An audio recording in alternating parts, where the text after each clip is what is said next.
Hi everybody, my name's Kristen and this is the Dahlia Society, and today we're talking about the Shelby romper from True Bias.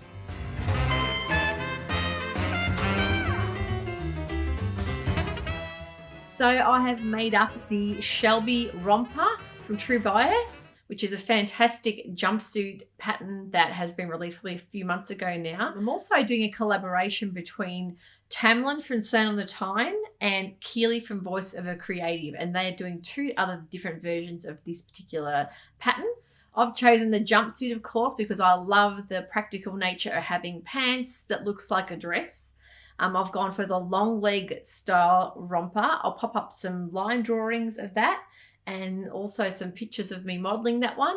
I just love this pattern. It's a throwback to a very similar, probably like a dress version I would have worn back in the early 90s. I thought we'd go for a polka dot fabric, which is also another throwback. I took hubby shopping with me. I dragged him into the fabric store one day and I said, help me find some fabric for this romper. And he thought this looked a lot like the Julia Roberts Pretty Woman fabric she wore in the movie. And I thought, yeah, that's right. It was actually, it's a real throwback to the early 90s. Polka dots were very big. So the dress that she's modeled it on, the 90s version that I would have worn back then, had the tie back.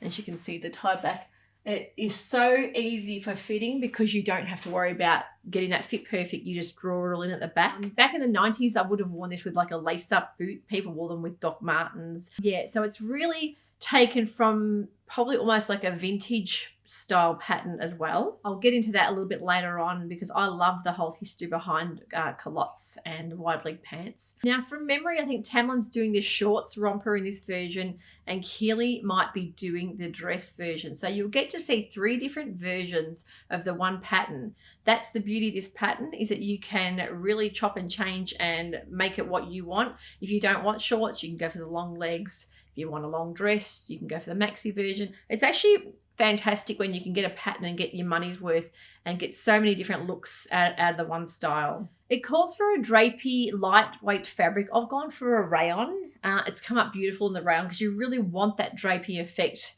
So if you go for something a little bit more of a stiff kind of cotton fabric, you're not going to get that same little fluid drape to it because there's quite a lot of pattern pieces here.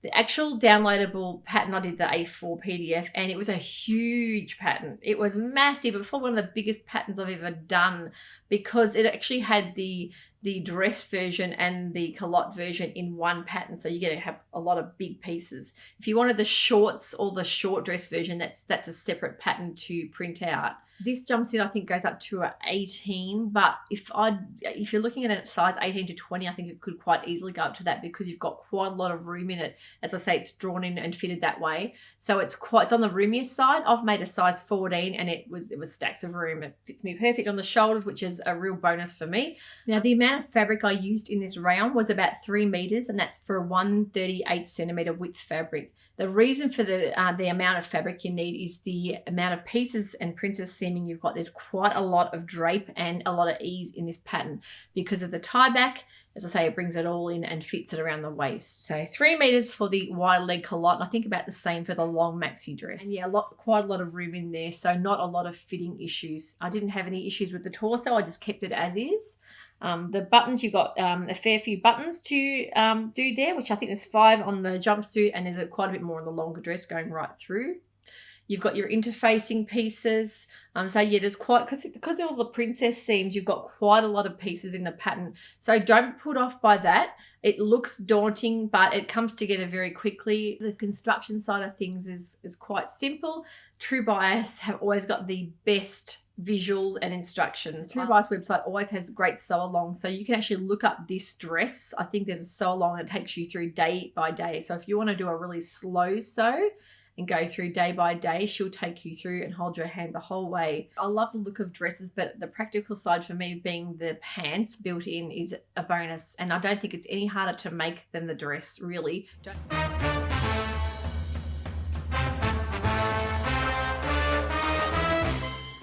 Looking back in history, the lady has actually got everyone wearing pants and made it acceptable for wearing pants was Elizabeth Miller. Back in the 1800s, she was a suffragette who actually worked hard for looking at women's rights and pushing for women to be able to vote as well. And she was one of the first people that made it acceptable and pushed for women to be able to wear pants, mainly for their practical nature, because a lot of women were working really hard in factories, also for people that they wanted to be able to maneuver or ride horses and ride bikes. Can you imagine how impractical it would have been back then to wear these huge skirts and be able to have to do all that work? It would have been terrible. So for someone to pioneer and push for these rights for women, you've got to thank them and you've got to remember those people. Moving on to the 1920s, wide leg lounge pants became very popular. Women towards the late 20s were wearing those soft, silky type of almost like pajama lounge pants with the kimono style little jackets and robes. And so that really took off and was quite fashionable back then. And that led the way for the 30s, which the pants just exploded onto the scene. Back in towards the 30s and 40s, pants became a real fashion necessity. Women wore the high-waisted, almost like maritime sailor version style pants. Pockets became really acceptable as well. So you look back and there's quite a few images I'll show on here as well, just to show that the timeline, how pants became more and more acceptable and more worn. Heading on into the golden age of Hollywood, actresses like Lauren Bacall made pants really famous. She's got the most beautiful aesthetic. Looking back at her fashion, she really bucked that whole trend of glamorous only being dresses, because she made pants and silk blouses and a bit more of that androgynous style of fashion really popular and widespread. Keep that femininity as well as having that masculine look with the broad-shouldered shoulder pads and tucked in shirts to pants. I think we really owe it to people like that led the way. Leading on into the 1970s, pants with wide legs made a really big comeback.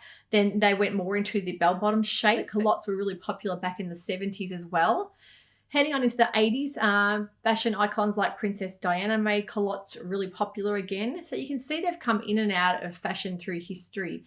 And as I said, the last time I remember them being in fashion was the early 90s, and they've come back in it the last few years here as well. So I think people just like that look of a dress, but the practical side of the pants. So yeah, I'm loving the culottes at the moment. So culottes is just a French word that actually means lower half or lower part of the body. But yeah, I think people have to get it out of their mind that they're hard to make, because they're not. They don't have that. I think people also think that they've got that clownish look to them, but to me, it's how you wear them and what you fashion them with. It depends on the shoe you wear and the look you want to give it that can make it look really glamorous. So don't forget True Bias, the Shelby Pattern. Make sure you look at Kealy's version from Voiceover Creative and Tamlyn's version from Sewn on the Tyne, because I'm really excited to see what they've put together. I think we've all gone for different fabrics, so you can get a little bit of a feel for what you might want to put your own little creative spin on the pattern as well. Thank you for watching today. I hope I've made you look at culottes a little bit differently, and the pattern itself, as I say, being like 4 patterns in one, basically you're getting a really good value for money pattern. If you want to see more of my sewing and my pattern reviews and fabric hauls, don't forget to click and subscribe down the bottom there. Hit the bell if you want your little notifications to come up, and I will be with you very shortly for another vlog. Thanks for that. Bye for now.